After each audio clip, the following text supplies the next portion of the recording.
APJAC అలాగే పంచాయతీరాజ్ శాఖలో పనిచేస్తున్నటువంటి ఇంజనీర్లు ఎవరైతే ఉన్నారో వీరందరూ కలిసి సంయుక్తంగా ఈ వరద ముంపు ప్రాంతాలు ఏవైతే ఉన్నాయో ఆయా ప్రాంతాల్లో ఆహార సరఫరా చేసేందుకు ప్రయత్నం చేస్తూనే 600 కుటుంబాలకి ఇప్పుడు ఆహారం, త్రాగునీరు అలాగే పాల ప్యాకెట్లను కూడా సరఫరా చేశారు. ఏపీజేఏసీ అలాగే ఈ పంచాయతీరాజ్ ఇంజనీర్ల శాఖ సంబంధించినటువంటి అసోసియేషన్కి ప్రెసిడెంట్గా ఉన్నటువంటి నాయుడు గారు మనతో ఉన్నారు. ఆయనతో మాట్లాడేటువంటి ప్రయత్నం చేద్దాం. Sir, hi sir. నమస్కారం అండి. సార్, ఎంతమందికి ఆహారం పంపిణీ చేశారు సార్? మేము 600 మందికి అండి ఆహారము, నీరు రెండు పంపిణీ చేసాం. ఏ ప్రాంతాల్లో పంపిణీ చేశారు సార్ ఇప్పటి వరకు? మొత్తం వ్యాంబే కాలనీనేనండి. ఎందుకంటే నిన్న మనం మేము టీవీలో చూసాం, మెయిన్ రోడ్లో అందరికీ వస్తుంది కానీ లోపలికి ఆహారం అందట్లేదు, నీళ్ళు అందట్లేదు అని చెప్పేసి ఒక ఆవిడ బాధపడుతూ వినిపించింది. అది చూసి మేము లోపలికి వచ్చాం. వ్యాంబే కాలనీలో అసలు ఎవరు రీచ్ అవ్వట్లేదని తెలిసి మేము వ్యాంబే కాలనీ చూస్ చేసుకొని ఇక్కడ రావడం జరిగిందండి. ఓకే, ఎంతమందికి సరఫరా చేశారు సార్ ఇప్పటి వరకు? మేము ఇప్పటికి 400 దాకా సరఫరా చేసామండి. ఇంకో 200 మందికి ఫుడ్ ఉంది, వాటర్ ప్యాకెట్స్ కూడా ఉన్నాయి. మేము నిన్న మా ఉప ముఖ్యమంత్రి పవన్ కళ్యాణ్ గారు, మా శాఖ మాత్యులు వారికి మా ఒక్కరోజు వేతనాన్ని కూడా డొనేట్ చేస్తూ ఇవ్వడం జరిగింది. ఇప్పటిదాకా మేము చూసిన వాళ్ళలో పవన్ కళ్యాణ్ గారి లాగా 6 కోట్లు వితరణ చేసిన రాజకీయ నాయకుడు ఎవరూ లేరండి. ఇప్పుడే కాదు, నా 40 సంవత్సరాల ఉద్యోగ జీవితంలో ఇంతగా వితరణ చేసిన వ్యక్తిని నేను ఎవరిని చూడలేదు. ఆయన ఎంతగా చెల్లించిపోయాడో దానికి ఉదాహరణ ఆయన వితరణనే. సార్, మీరు ఆహార పంపిణీ చేస్తున్న నేపథ్యంలో ఇక్కడ ఉన్నటువంటి వరద బాధితుల అభిప్రాయం ఎలా ఉంది? వాళ్ళు ఏమంటున్నారు? అసలు వాళ్ళు సర్వం కోల్పోయారండి. సర్వం కోల్పోయి అసలు ప్రభుత్వం అయితే ఏదో సహాయం చేస్తుంది కానీ దీనికి పర్మనెంట్ సొల్యూషన్ కావాలన్న విధంగా వాళ్ళు అభిప్రాయం వ్యక్తం చేస్తున్నారు. వాళ్ళకి ప్రభుత్వం ఇస్తున్నటువంటి లేదా మేము ఇస్తున్నటువంటి ఈ చిన్న సహకారం ఏమాత్రం సరిపోదండి.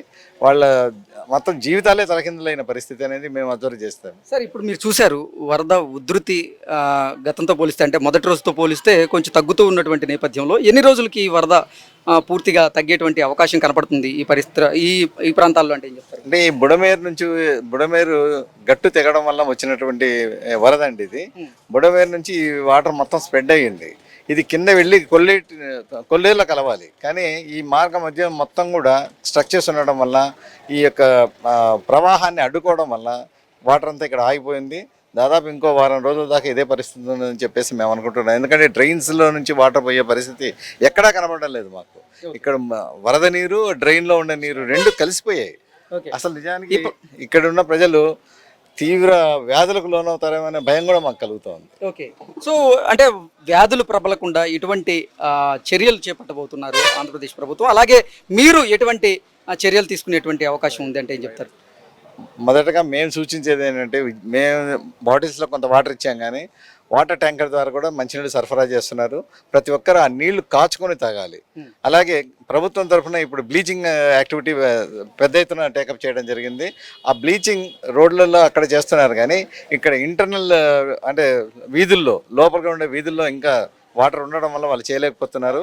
ఇక్కడ ఉన్న హౌస్ హోల్డ్ అంటే ఇళ్ళ వాళ్లకు కనీసం ఆ బ్లీచింగ్ పౌడర్ అందజేస్తే వాళ్ళ ఇంటి చుట్టుపక్కల వాళ్ళ పరిసరాలన్నా శుభ్రం చేసుకుంటారు. కనీసం వ్యాధులు ప్రబలకుండా వాళ్ళు చర్యలు తీసుకునే అవకాశం ఉంటుంది. పంచాయతీ కానీ మున్సిపాలిటీ వాళ్ళు కానీ ప్రతి ఒక్క ఇంటికి కూడా 1 కిలో బ్లీచింగ్ పౌడర్ ప్యాకెట్ని సరఫరా చేస్తే బాగుంటుందని చెప్పి నేను భావిస్తున్నాను. ఓకే, సరే, మరో 5 రోజుల పాటు ఈ వరద ఉధృతి కొనసాగే అవకాశం ఉన్న నేపథ్యంలో మీరు ఈ 5 రోజుల పాటు ఆహార పంపిణీ కొనసాగిస్తారా లేదా? ఈరోజు మొట్టమొదటిసారిగా ఏపీజేఏసీ అమరావతిలో ప్రధాన పక్షమైనటువంటి పంచాయతీరాజ్ ఇంజనీర్ల తరఫున ఈరోజు వచ్చాం. ఇప్పుడు మా చైర్మన్ బొప్పరాజు గారు ఇక్కడ చూసిన తర్వాత, అన్న ఇంత దారుణంగా ఉందా పరిస్థితి, మాకు అర్థం కాలేదని ఆయన చెప్పడం, రేపు రెవెన్యూ సర్వీసెస్ అసోసియేషన్ తరఫున రేపు ఇంకో ఏరియాకి మేము వెళ్తున్నాం. అలాగే రోజుకు ఒక సంఘం తరఫున మీ 5 రోజులు కానీ 10 రోజులు కానీ మేము కోరుకునేంత వరకు మా వంతు సహాయం ఉడతా భక్తిగా మేము చేయదలుచుకున్నాం. Okay sir, thank you so much. Thank you very much. విజయవాడలోని వరద ముంపుకు గురైనటువంటి ప్రాంతాల్లో ఏపీజేఏసీ చైర్మన్ బొప్పరాజు వెంకటేశ్వరరావు గారు పర్యటన చేస్తూ ఇక్కడ ప్రజల సమస్యలను తెలుసుకుంటూ ఆయన ప్రజలతో మమేకమైనటువంటి ప్రయత్నం చేస్తున్నారు. దాంతోపాటుగా ఇక్కడ ఉన్నటువంటి 600 కుటుంబాలకి ఆయన ఆహారం అలాగే త్రాగునీరు సరఫరా చేస్తూ ఉన్నారు. ప్రస్తుతం బొప్పరాజు వెంకటేశ్వరరావు గారు మనతో ఉన్నారు. ఆయనతో మాట్లాడే ప్రయత్నం చేద్దాం. సార్, నమస్తే సార్. నమస్తే అండి. చాలా బాధాకరమైనటువంటి పరిస్థితులు. ఈ విధంగా విజయవాడలో ఇలా వస్తుందని ఎప్పుడు మేము కూడా ఊహించలేదు.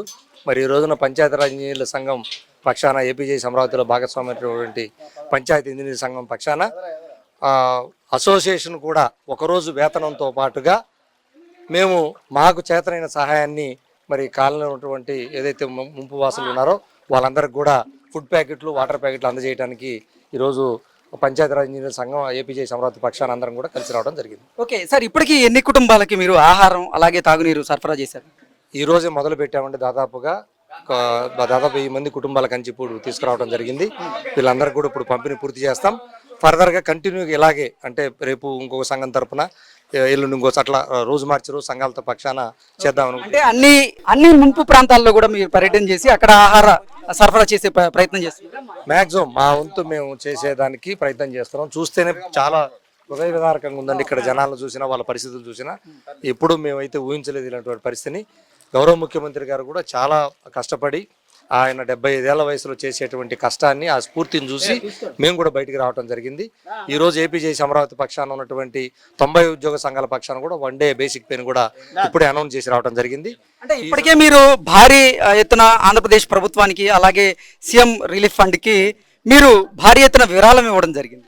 దాదాపు 120 కోట్ల పైచులకు విరాళాన్ని 1 డే బేసిక్ పేని ఈ రాష్ట్రంలో ఉన్నటువంటి 10 లక్షల మంది ఉద్యోగ ఉపాధ్యాయులు పెన్షనర్లకు సంబంధించిన బేసిక్ పేని కూడా ఈరోజు గౌరవ ముఖ్యమంత్రి గారికి ఇప్పుడే ఇచ్చి నేరుగా ఈ కార్యక్రమంలో మొట్టమొదటి రోజుగా పంచాయతీరాజ్ ఇంజనీర్ సంఘం పక్షాన్ని ఏర్పాటు చేసిన ఈ కార్యక్రమానికి మేము రావడం జరిగింది.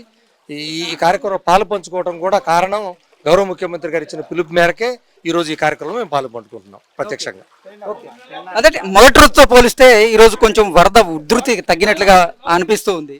మళ్ళీ తుఫాను చెప్తూ ఉన్నారు. ఏంటి సార్, ఎటువంటి జాగ్రత్తలు రాకూడదని కోరుకుంటున్నామండి. మళ్ళీ తిరిగి గజవాడని వరదలు ముంచెత్తినటువంటి నేపథ్యంలోనే వరద ప్రాంతాలు ఏవైతే ఉన్నాయో ఆ ప్రాంతంలో ప్రస్తుతం మనం ఉన్నాం.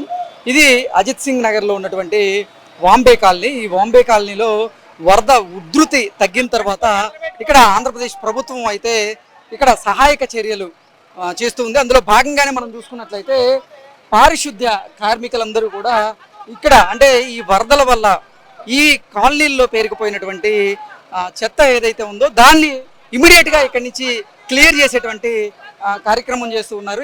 ఇప్పటికే మున్సిపల్ కమిషనర్ ఇక్కడికి వచ్చి ఆయన పర్యవేక్షించారు. ఈ ప్రాంతాల్లో వరద ఉధృతి కొంచెం తగ్గుముఖం పట్టినటువంటి నేపథ్యంలోనే ఇప్పుడు రైనీ సీజన్ కాబట్టి ఎక్కువగా వ్యాధులు ప్రబలే అవకాశం ఉంది అని ఆంధ్రప్రదేశ్ ప్రభుత్వం అలాగే ముఖ్యమంత్రి చంద్రబాబు గారు కొంతమంది మంత్రులు కూడా భావించారు. అందుకే సహాయక కార్యక్రమాలను అయితే ముమ్మరం చేస్తున్నారు. అందులో భాగంగానే మనం చూసుకున్నట్లయితే ఇక్కడ ఈ వరద వల్ల పేరుకుపోయినటువంటి చెత్త ఏదైతే ఉందో దాన్ని క్లియర్ చేసేటువంటి ప్రక్రియ అయితే ప్రారంభించారు. దీని తర్వాత ఇది క్లియర్ చేసిన తర్వాత ఇక్కడ బ్లీచింగ్ మొత్తం కూడా బ్లీచింగ్ చేసేలాగా అలాగే అగ్నిమాపక సిబ్బంది అలాగే ఈ డిజాస్టర్ మేనేజ్మెంట్ ఏవైతే ఉంటాయో వారందరూ ఇక్కడికి వచ్చి ఈ ప్రాంతాలను కూడా పర్యవేక్షించి ఇక్కడ ఉన్నటువంటి సమస్యలను వారు తీర్చేలాగా కూడా ఇప్పటికే ఆంధ్రప్రదేశ్ ప్రభుత్వం అయితే ఏర్పాటు చేసింది. ప్రస్తుతం మనం చూసుకున్నాం ఈ కాలనీల్లో పేరుకుపోయినటువంటి చెత్తనంతా కూడా క్లియర్ చేసేటువంటి ప్రక్రియ అయితే ఇక్కడ జరుగుతుంది. ప్రొక్లైనర్లను ఇక్కడ భారీగా ఉపయోగిస్తున్నారు. ప్రొక్లైనర్లతో పాటుగా ఈ ప్రాంతంలో ఈ వరద బాధితులు ఎవరైతే ఉన్నారో వారందరికీ కూడా ఆంధ్రప్రదేశ్ ప్రభుత్వం ఆహారం పంపిణీ చేస్తుంది. అలాగే దాంతోపాటుగా తాగునీటి సమస్యలు కూడా వారికి తలెత్తకుండా ఎప్పటికప్పుడు కొన్ని లక్షల లీటర్ల వాటర్ను అంటే డ్రింకింగ్ వాటర్ను కూడా ఇక్కడ ప్రభుత్వం అయితే పంపిణీ చేసేటువంటి కార్యక్రమం చేస్తూ ఉంది. దాంతోపాటుగా ఇక్కడ ఏదైనా అంటే ఈ వరద ప్రాంతాల్లో ఈ వరద ముంపు ప్రాంతంలో ఉండేటువంటి వారికి ఏదైనా ఆరోగ్య సమస్యలు తలెత్తినా వారికి వెంటనే వైద్య సిబ్బందులు వారి సమస్యలు తీర్చేలాగా కూడా ఇప్పటికే ఆంధ్రప్రదేశ్ ప్రభుత్వం అయితే ఇక్కడ అన్ని ఏర్పాట్లు అయితే చేయడం జరిగింది. ఇక్కడ మనం చూసుకున్నట్లయితే ప్రభుత్వం ఇక్కడ వరద బాధితులు ఎవరైతే ఉన్నారో వాళ్ళందరికీ కూడా ఆహారం అలాగే వాటర్ ఇవన్నీ కూడా పంపిణీ చేసేటువంటి కార్యక్రమం అయితే మనం చూస్తూ ఉన్నాం. అజిత్ సింగ్ నగర్లో ఉన్నటువంటి బాంబే కాలనీలో ఉన్నటువంటి ఎంతోమంది బాధితులు అన్నార్తులతో వారు ఆకలి దప్పికతో ఇబ్బంది పడుతున్నటువంటి నేపథ్యంలోనే ఇక్కడికి అంటే ప్రభుత్వం వచ్చి వీరి సమస్యలను తీర్చేలాగా కొన్ని ఏర్పాట్లు చేయడం జరిగింది. అలాగే కొన్ని స్వచ్ఛంద సంస్థలు కూడా ఇప్పుడు వీరికి ఆహారం సరఫరా చేసేందుకు ఇక్కడికి పెద్ద ఎత్తున తరలి వస్తున్నారు. అందులో భాగంగానే ఇక్కడ ఆకలితో ఉన్న వాళ్ళందరికీ కూడా వారి ఆకలిని తీర్చేలాగా ఆంధ్రప్రదేశ్ ప్రభుత్వంతో పాటుగా కొన్ని స్వచ్ఛంద సంస్థలు కూడా ఏర్పాట్లు చేయడం జరిగింది.